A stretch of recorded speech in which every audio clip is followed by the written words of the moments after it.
Hello students, आज हम करेंगे इन्वेस्टमेंट फंक्शन। इसका हमने ऑडियो लेक्चर में सारा समझ लिया कि इसकी टाइप्स क्या हैं, इन्वेस्टमेंट किसको बोलते हैं इकोनॉमिक्स में। आज हम करेंगे जो उसका डायग्रामेटिकल पार्ट था, जो वो रह गया था, ऑडियो लेक्चर में कवर नहीं हो पाया था, वो आज हम करेंगे। सबसे पहले उसमें मैंने आपको डायग्राम्स करवानी थी इंड्यूस्ड इन्वेस्टमेंट की और ऑटोनमस इन्वेस्टमेंट की। समझिए, यहाँ पे क्या है आपकी इनकम और यहाँ पे इन्वेस्टमेंट। अब क्या है कि इन्वेस्टमेंट फंक्शन ये रहा, ये इंड्यूस्ड इन्वेस्टमेंट है।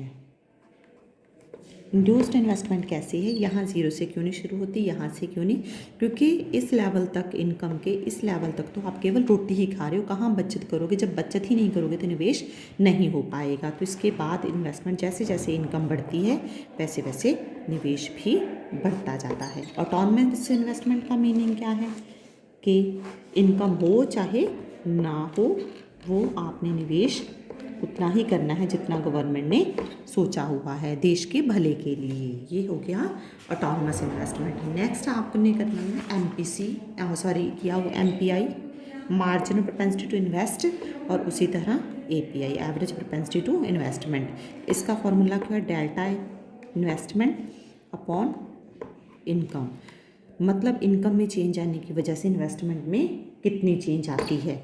नेक्स्ट आ जाता है आपकी टोटल इन्वेस्टमेंट कितनी है और टोटल इनकम कितनी है। Average propensity to invest, marginal propensity to invest, ये आ गया। उसके बाद था डिटर्मिनेशन, ये किस तरह से जो है निवेश है वो निर्धारित होता है। उसके दो डिटर्मिनेंट्स हैं, R और MEC। आर मतलब ब्याज के साथ इसका संबंध क्या है, ब्याज के साथ नेगेटिव संबंध है। अगर ब्याज ज़्यादा होगा तो इन्वेस्टमेंट कम होगी, आर कम होगा तो इन्वेस्टमेंट ज़्यादा होगी। नेक्स्ट आ जाता है MEC, marginal efficiency of capital. जैसे कि मान लीजिए आपने जो सप्लाई प्राइस एक मशीन की वो है 20,000 की आपने मशीन खरीदी है। उसके बाद उसकी प्रॉस्पेक्टिव यील्ड है 50,000 और उसकी मशीन की लाइफ है 10 साल। तो एक साल की कमाई, net income, net prospective yield कितनी होगी, 30,000, और कितने सालों में, 10। पर एनम कैसे निकल गई, 3,000 निकल गई। एक साल में वो मशीन हमें कितना कमा कर देती है, 3,000। तो MEC का फॉर्मूला क्या है, जितनी हमने कमाई की prospective yield per annum divided by कितना लगाकर, 20,000 तो आप आज लगा रहे हो, ठीक है। इनकम उसकी टुकड़ों में आएगी विभाजित होकर हर साल में थोड़ी थोड़ी, लेकिन खर्चा आपको आज ही करना पड़ेगा। निवेश कितना करे हो, 20,000 लगा के कमाई कितने की आपकी, 3,000 की इंटू 100, तो ये आप क्या 15% है। तो MEC क्या है, 15%। तो निवेश के साथ इसका क्या संबंध है, ये है, देखिए ये MEC डिक्लाइनिंग होती है। कारण क्योंकि जैसे जैसे मशीनें ज़्यादा उत्पादन करती हैं उसके प्रोडक्ट की प्राइस जो है वो फॉल कर जाती है। तो यहाँ पे क्या आ गया, MR और MEC, यहाँ दोनों इस तरफ हैं। अब क्या है, ब्याज इतना तय हुआ है, RBI ने तय कर दिया कितना ब्याज लगेगा। अगर आप यहाँ पे हो इस लेवल पर, MEC ज़्यादा है और ब्याज इतना है, कम है, मतलब MEC ज़्यादा है ब्याज से, तो ऑब्वियस है निवेश करने में आपको फ़ायदा है, क्योंकि ये सारी कमाई आप कर सकते हो अगर निवेश करते हो।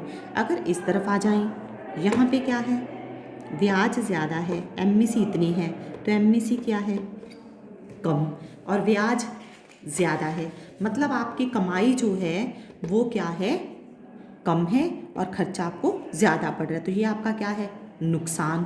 तो आप निवेश क्या करोगे, कम करोगे। यहाँ पे इक्विलिब्रियम है, जहाँ R = MEC हो जाती है, वहाँ पे आपका क्या होता है, संतुलन होता है, इक्विलिब्रियम।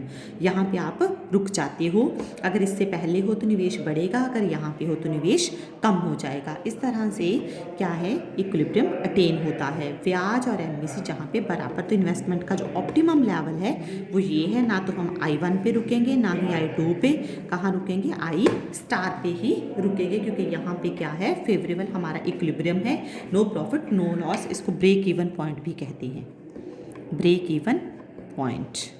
क्लियर है, यहाँ तक आपने कर लेना। बाकी सारे जो फैक्टर्स वगैरह हैं वो मैंने आपको करवा दिए थे ऑडियो लेक्चर में। Thank you.